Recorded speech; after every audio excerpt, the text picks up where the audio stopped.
Have you ever wondered why women are often seen as a mystery? Sigmund Freud didn't just ask this question. He ripped it open with a scalpel of psychoanalysis, and what he found was so controversial, it's still shaking the foundations of modern psychology. This isn't about simple stereotypes or pop psychology headlines. This is about the dark, twisted, and wildly uncomfortable truths Freud claimed to discover about women and their psychosexual development. Brace yourself, because once you hear this, you'll never look at psychology or female behavior the same way again.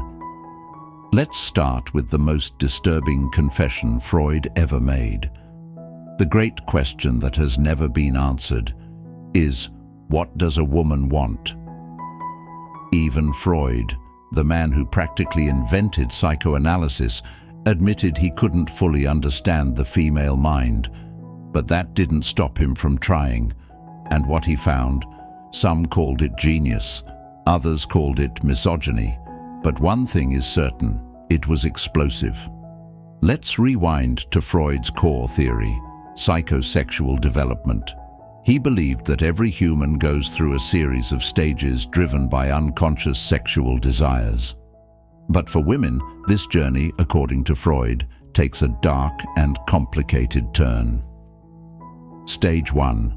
The oral stage. For infants, pleasure is rooted in the mouth. Breastfeeding becomes the first point of connection between child and mother. But Freud saw this not just as nutrition, but as a blueprint for future dependency and trust issues. Now here's where things heat up. Stage 2. The anal stage. Yes, Freud went there. To him, potty training wasn't just about hygiene. It was a power struggle, control versus submission, authority versus rebellion. And how a girl responded to this stage. Freud believed it laid the foundation for her future relationship with rules, order, and even sexual control. But nothing prepared people for what Freud proposed next. Stage 3. The phallic stage. This is where Freud's theories hit peak controversy. Around ages 3 to 6, children supposedly become aware of their genitals and experience their first taste of desire. Freud believed boys suffer from what he called the Oedipus complex. They desire their mothers and fear their fathers. But for girls, Freud said they go through something even more disturbing. He called it penis envy. According to Freud, a girl discovers she doesn't have a penis, and this realization creates a profound sense of loss, inferiority, and resentment. Yes, you heard that right. Freud believed the female psyche was shaped around the trauma of not having a penis. And it gets darker. He said this envy doesn't just disappear, it transforms. It becomes the root of a woman's desire for a man, the reason she seeks marriage, and even the psychological foundation for wanting children, especially a male child.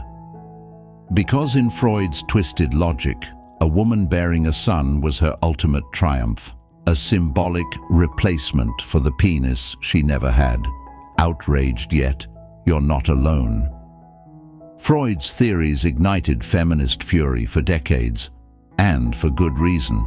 But we're not done, because Freud wasn't just talking about biology. He believed the female experience was shaped by deep, unconscious conflicts, what he called repression. Freud claimed women repress their desires more deeply than men. Society tells them to be pure, modest, maternal, but their unconscious minds are anything but. He wrote that women are torn between two instincts, eros, the life drive, and thanatos, the death drive, love versus destruction, creation versus chaos. He believed that when these drives are repressed, especially in women, they don't vanish, they mutate, they show up in dreams, in hysteria, in obsessive behavior, in secret fantasies. Freud described one patient who seemed calm, polite, even saintly, but under hypnosis, she confessed to fantasies of aggression, power, and control, all hidden beneath the mask of femininity. Freud's conclusion: woman is a dark continent, unexplored, dangerous, mysterious. But here's the shocking twist. Freud wasn't just exposing women, he was revealing the deep hypocrisy of society. Because while men were free to explore their desires, women were told to repress, to behave, to smile. And that pressure, it didn't create peace, it created psychological warfare. Freud believed that most neuroses in women stemmed from this double bind: the expectation to be innocent yet sexy, strong yet submissive, maternal yet desirable. And the result? A silent epidemic of inner conflict, one that plays out in relationships, in motherhood, in careers, and even in how women view their own bodies. According to Freud, the female ego forms not through self-love, but through lack. A sense of being incomplete, a need to be desired in order to feel whole. And here's where it gets really disturbing. Freud believed this dependence on male validation wasn't just social, it was biological, hardwired into the unconscious. But wait, there's one more layer to this psychosexual puzzle: the Electra complex. You've heard of Oedipus. But Electra, she's the female counterpart, a term later coined by Carl Jung but built from Freud's foundation. In this theory, the young girl becomes attracted to her father and resents her mother for standing in the way. Imagine the psychological chaos: a girl torn between love, rivalry, and guilt, desiring her father's attention, feeling betrayed by her mother, and later carrying these patterns into adult relationships. Freud believed these early conflicts shaped the very architecture of female personality. Are you starting to see the psychological blueprint? Freud wasn't just theorizing, he was building a framework where every adult behavior, every romantic decision, every insecurity, every power play was rooted in unresolved childhood desires. Now pause, take a breath, because here comes the most unsettling idea of all. Freud believed most people, especially women, are not even aware of these drives. They live in the unconscious, silent, invisible, but powerful enough to shape destinies. The female mind, according to Freud, is a battlefield of hidden desires and societal repression. Now, you might be thinking, how much of this is true? Modern psychology has moved far beyond Freud. Today, we recognize the gender biases in his work.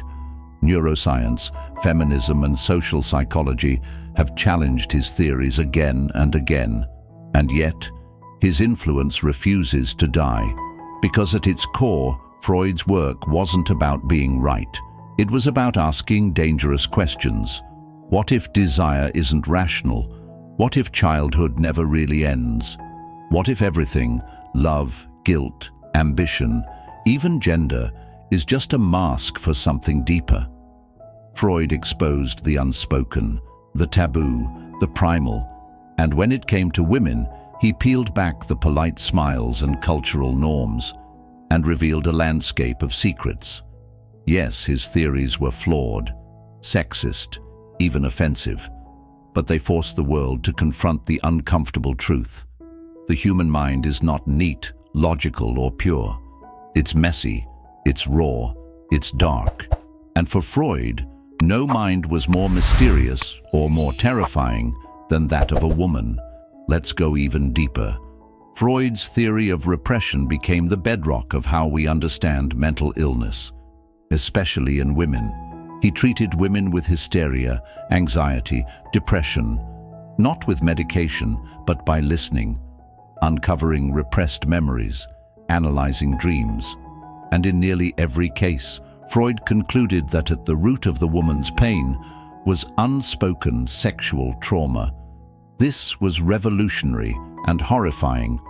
It suggested that even the most respectable woman might harbor buried desires or experiences so traumatic they'd been locked away from conscious memory. Here's a famous case, Anna O. She was intelligent, articulate, and plagued by paralysis, hallucinations, and compulsions. Doctors were baffled. Freud and his colleague Joseph Breuer began what they called the talking cure. As Anna spoke, her symptoms began to unravel. Each physical ailment linked to a painful or repressed emotional memory, often connected to her father.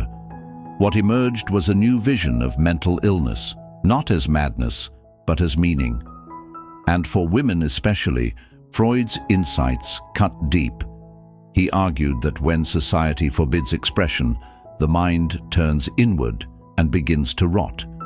But there's a sinister flip side, because while Freud gave women a voice in therapy, he also pathologized them. He described women as more narcissistic than men, more emotionally unstable, more driven by envy and unconscious conflict. Was he exposing truth or reinforcing sexist myths? It depends who you ask. Some feminists argue Freud provided the first real mirror for the female psyche. Flawed, yes, but groundbreaking. Others say he reduced women to penis-obsessed caricatures, trapped in a male-centered universe. But either way, Freud forced the world to face an ugly truth, that what we think is normal may actually be a lie we've been taught to believe, that beneath the surface of every polite conversation, every marriage, every rule, there's something deeper: desire, shame, fear. And nowhere, Freud believed, was this more intense than in the psychosexual development of women. Still listening? Good. Because this story isn't just about Freud, it's about you, about the beliefs you've inherited, about the unconscious forces that still shape your behavior. Freud cracked open the human mind, not to destroy, but to illuminate. And what he revealed about women wasn't always fair, or kind, or even accurate, but it was real, raw, unfiltered, and deeply, deeply human. If you find this video informative, please take a moment to share it with your friends. Don't forget to share your thoughts in the comment section below. If you have made it this far, comment below with the word 100% to confirm that you have received the knowledge from this video. For more interesting topics like this, also make sure you watch the recommended video that you see on the screen right now. Until next time, stay safe and awesome. Thanks for watching.